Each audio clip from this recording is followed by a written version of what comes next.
Today we're going to be looking at notifications and how to be aware of changes throughout our site. As the site gets larger and more complex, it becomes impossible to stay on top of every list. Being able to flag an item to somebody's attention ends up being a powerful technique in helping each other get things done. For example, once Stationery Incorporated have finished stocking an order, alerting Jonathan in logistics that it's complete and ready to pick up would help him keep on top of the packed orders. Notifications are always about some item, so let's open the purchase order and go to the activity feed. Let's write a message in here that the order is packed and ready to be shipped, and then mention Jonathan. By writing the @ symbol, a list of users appears. As you type, this list becomes filtered. Pressing tab will autocomplete the selected user as well. Now we just submit this note and a notification will be created and sent to Jonathan. Sometimes you want to instead remind yourself to follow up on something later. Reminders are a kind of notification that you send yourself scheduled for a later date.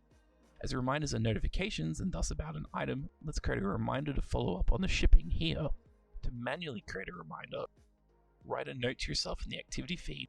Then before you submit the note, click the reminder clock above the note field. In this pop-out, press the create reminder button and pick a date and time you want it to appear. Let's pick a minute from now so we can see it in action. You can also add a short note for what the reminder is about. This is particularly useful if you find your activity note gets quite large. Finally, with the reminder created, submit the activity feed note and it will be generated and appear at your designated time.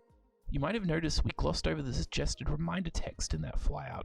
Suggested reminders trigger automatically based on the contents of your note.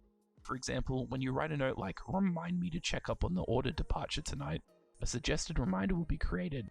You can see as we fill in the activity feed note, it pops up with one suggested reminder. Don't want the reminder to be created, simply mute it here. There we go, we now have a notification waiting for us in the Launchpad. Clicking on it opens the Launchpad flyout where we can see, filter, and use our notifications.